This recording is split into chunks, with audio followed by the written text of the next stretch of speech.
Hello, everyone. This is Eva Nolik-Smith with YogaUOnline, and I'm here today with Dr. Stephanie Moonaz, a yoga therapist and researcher who teaches in the Yoga Therapy Master's Program at Maryland University of Integrative Health in the Washington, D.C. area. Stephanie is an expert in the therapeutic applications of yoga for arthritis. After completing her yoga teacher training, she spent more than 10 years at Johns Hopkins University creating and evaluating a yoga program for individuals with rheumatoid arthritis and osteoarthritis. During these 10 years, she had a unique opportunity to learn about how yoga can help people to prevent or slow the progression of arthritis and how to adapt yoga to help people with arthritis practice yoga safely. Stephanie brings a unique background to the subject of yoga for arthritis, and we are very pleased to have her join us today for this interview. Welcome, Stephanie. Hi, it's a pleasure to be here. It's great to have you. We're here today to talk about arthritis. I was doing a little research for the interview, and I was struck by how many people it really affects, like 50 million adults.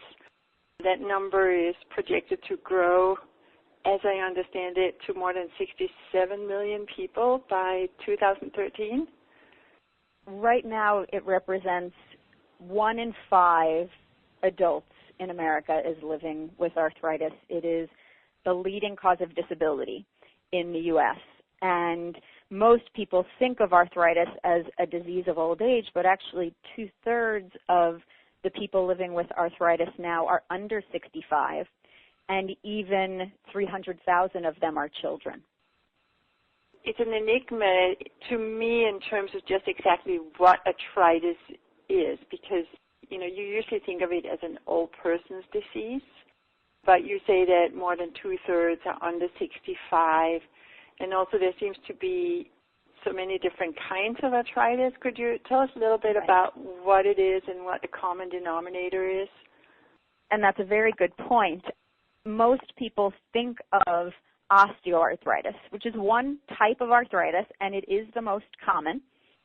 Arthritis is actually a category of diseases including over 100 different diagnoses. And what links them all is that they are largely joint conditions. They are all chronic, and they involve some deterioration. Now, osteoarthritis is more of a mechanical disease, so it occurs by wear and tear over time, the parts of the joint rubbing against each other over time. And because of that, osteoarthritis does tend to happen later in life. It's more common for people who are in certain risk categories, people who overuse their joints in a repetitive way, people who carry excess weight that contributes to the friction in their joints, and people who have a family history of osteoarthritis, or those who have prior injuries, often from athletics. But there are also many different forms of arthritis that are autoimmune in nature, and so they're systemic. So it's not a mechanical issue that's happening at the site of the joint. It's a systemic issue. Like any autoimmune condition, the body is recognizing a certain type of tissue as foreign, and therefore there are processes happening internally that wear away at aspects of the joint tissue. And it's those forms of arthritis that are more common in children and can often happen in younger people. It is possible also to have osteoarthritis as a younger person, depending on your risk factors. And when you say autoimmune and systemic types, that would be the most familiar example would be rheumatoid arthritis? Absolutely, yes. So rheumatoid arthritis is the second most common arthritis. It's far less common than osteoarthritis. Is that the autoimmune type? Is that mainly inflammation? There is some inflammation associated with osteoarthritis, we found, but yes, so rheumatoid arthritis is systemic inflammation. So if you take a blood sample of a person with active RA and you measure the inflammatory markers in the blood, they're going to be elevated. It's a systemic inflammatory condition. And RA, as I said, is far less common. It affects over 1 million Americans, so it's not trivial, but it's not nearly as prevalent as osteoarthritis, or OA, as we call it. Now, tell us a little about yourself and what made you interested in this topic, because you specialize in arthritis and specifically yoga for arthritis. Yes, I do. So it's a great story and far too long to share right now, but my journey to this specialty has been very serendipitous. In short, I had completed my yoga training. I was looking to start a doctoral program in public health. And during a summer internship, someone suggested, because of my background in dance and in yoga, that I write a review paper about the effects of movement for people living with rheumatoid arthritis. At the time, this was many years ago, I knew very little about RA. And somehow I managed to write that paper, and later on sent it to Johns Hopkins Rheumatology, ultimately was called in for an interview and asked to join their staff. Turns out that the person I met with had just had her first yoga class and realized how much this could benefit their patients. So through working at Johns Hopkins Rheumatology, I had a lot of experience with people living with many different forms of arthritis in various different research studies there. And we started a pilot program to look at the effects of yoga specifically for RA, but then later other inflammatory arthritises and osteoarthritis, particularly of the knee. And I continued on for a decade there, and we were able to do quite a bit of research in this area. So you were basically the resident yoga teacher. I was. I actually, when we started doing our pilot research, there were some rheumatologists in the clinic who had concerns about the safety of yoga for their patients, who they worked very hard to help be medically stable. And there were concerns that if they introduced yoga, that there might be some risk involved. So I held something called rounds, where all of the clinicians get together and someone shares information about a topic that they're studying. And I spoke about yoga and how it might be beneficial for their patients. And I had all of the rheumatology staff doing a yoga practice in rounds. I think it was unprecedented, as a way to show them that I wouldn't have people balancing on their arms with their feet behind their head, that these breathing practices and gentle movements could make a lot of sense as part of disease management. And they bought into it?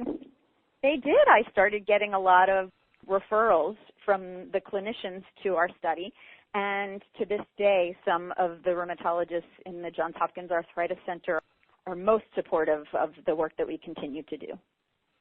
That's great. As you were working with patients there, did you develop your own approach to working with people using yoga, or did you use a specific yoga style or specific yoga approach? That's a great question. My background is a bit eclectic, but you could say that it's integral-based. So if you took a yoga class from me and you had experience with integral yoga, you would certainly see the flavor of integral yoga throughout the class, in the structure of the class and in some of my languaging. But a lot of what I learned about how to work with people with these conditions came from the students themselves. I had ideas based on my training not only through integral yoga but also as a yoga therapist.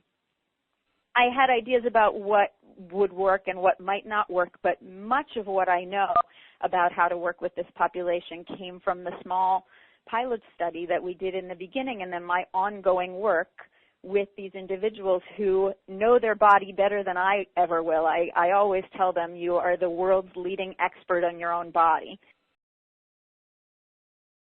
About how something could work that I might not have thought of myself.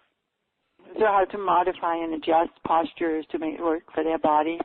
Yeah, and, of course, I take a lot of cues from them in terms of how much is enough but not too much, and what aspects of the practice are most beneficial and how much time to spend on different things, and also what to do as your arthritis changes. All of these conditions have flares. Those flares can be stress-induced, or they can be resulting from changes in the weather, or any change in body chemistry, hormones, can change the way that the disease acts. And so living with these conditions, you have to learn how to listen to your body, which is a skill, of course, that yoga fosters, but that many people living with arthritis already are practicing in order to adjust their daily life. So they helped me to understand what aspects of the yoga practice are most beneficial when you're in a flare, and how can you use yoga as a tool during those times. It's yoga off the mat, that there are yoga practices that you can use even when you feel like you can't get out of bed, for example, as a way to help manage the condition. Interesting. And as you were working with people, what were some of the results that you saw? I presume that there is no cure for arthritis, but where are the different ways that yoga can be helpful, and what did you experience when working with specific people? Our findings were broad. Our primary measure of interest is physical health, and that's how someone feels about their physical health, their ability to do physical things, have physical roles in their life, their ability to function physically, their level of pain, their energy. So we saw very notable changes in that area. But we also saw changes in flexibility, in depressive symptoms, and even an indication that there are changes for people with RA in joint tenderness and swelling. So very broad changes. Now, if you look at the literature in general, the most studied areas of interest for the effects of yoga in people with arthritis are pain and disability. The most evidence is in those areas, partly because those are the areas that are most often investigated. Most of the studies being conducted are looking at pain and disability. So we have less evidence in things like actual systemic changes, joint changes, and even mental emotional changes because fewer researchers are measuring those. There was actually a great paper that was written recently by Leslie Ward in New Zealand looking at what experts in the field recommend be measured and recommend be reported when looking at yoga for a variety of musculoskeletal conditions. And I was one of the experts on that panel. We agreed across the board that there needs to be more measurement in some of the areas that are less investigated, and also more transparent reporting. So could you give an example? So, for example, we found changes in the CESD, which is a measure of depressive symptoms. There isn't a whole lot of evidence suggesting that yoga can improve depressive symptoms for people with arthritis, partly because not enough researchers are measuring that. For people with RA specifically, depression is a common comorbidity, meaning that a lot of people who are living with RA are also living with depression.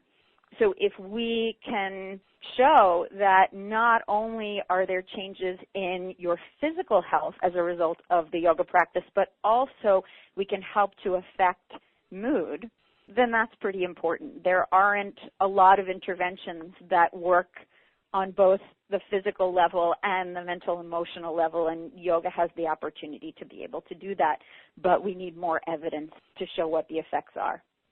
Yeah, and I would imagine one of the big issues for people who are in chronic pain is that they will move less because it hurts when they move, and that then sets up a whole vicious cycle of decreasing movement and increasing ill health and loss of well-being. Oh, absolutely. It's hard enough to get people to sustain exercise who are healthy. Think about gym memberships on January 2nd and then showing up at the gym in March. it's often empty.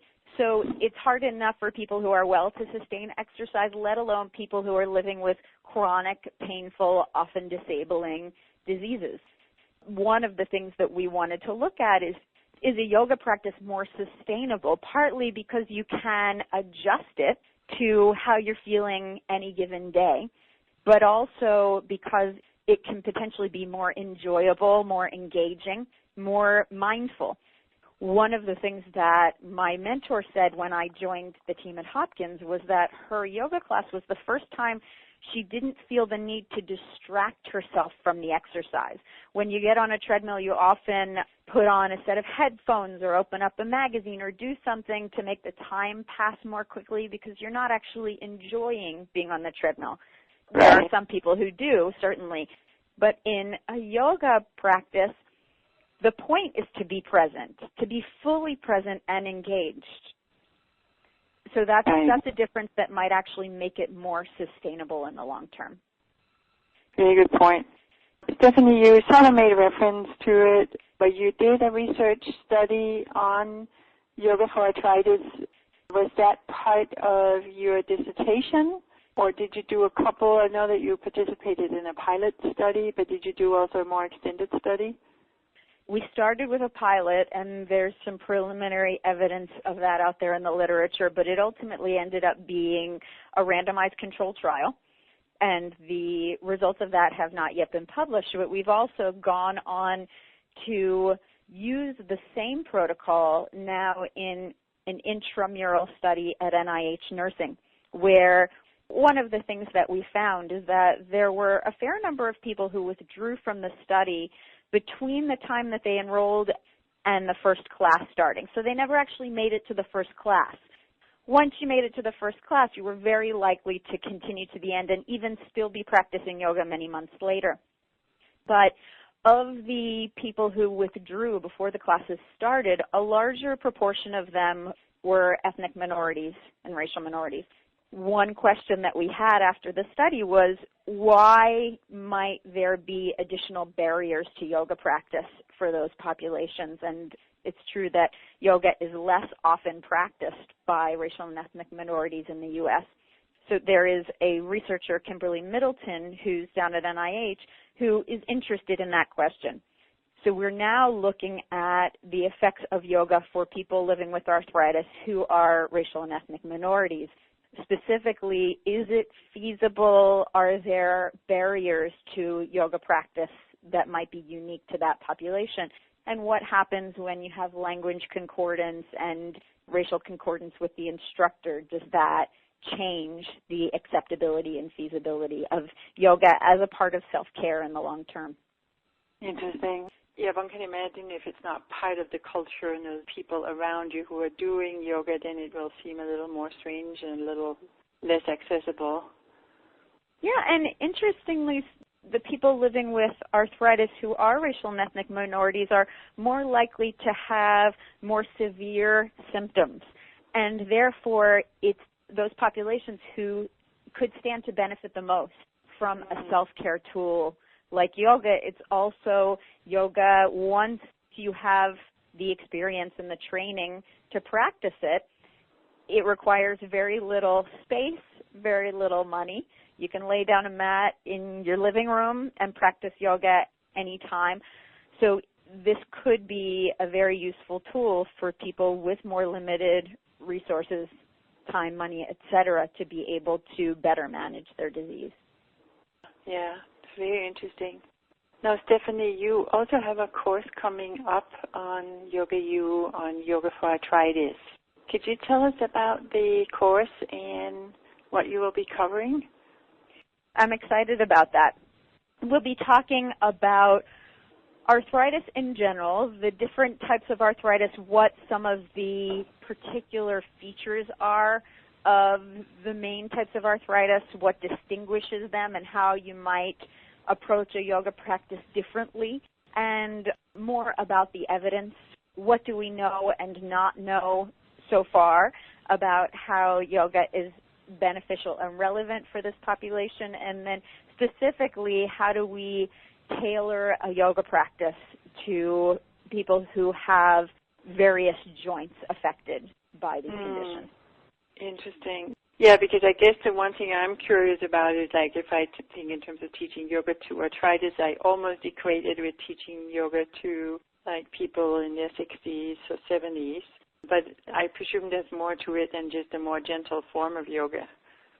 And especially what we're finding now is that there are people who have been yoga practitioners for decades and now are starting to have arthritis. And so they still want to continue an advanced yoga practice, but they can't quite do it in the same way as they did before they had these conditions.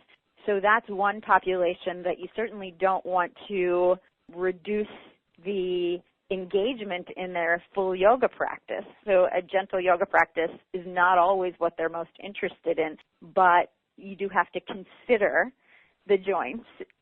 And when you're living with arthritis, you're considering your arthritis in many decisions that you make throughout your day, including how you practice yoga. Interesting.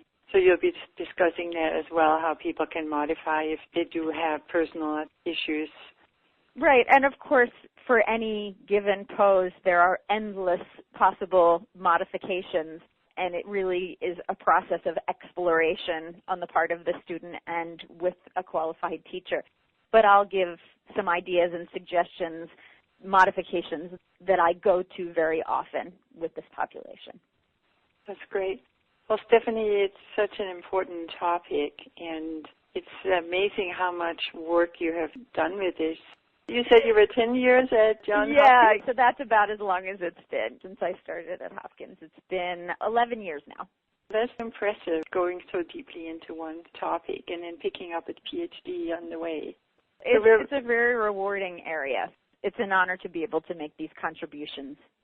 Well, we're very excited that you will be joining us for the course.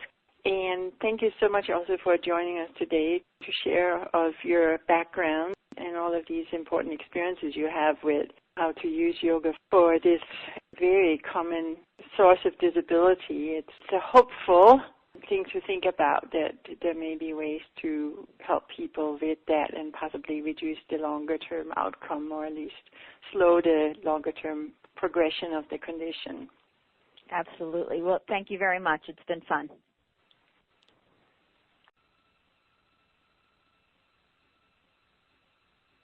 Hello, everyone. This is Eva Nolik-Smith with YogaUOnline, and I'm here today with Dr. Stephanie Moonaz, a yoga therapist and researcher who teaches in the Yoga Therapy Master's Program at Maryland University of Integrative Health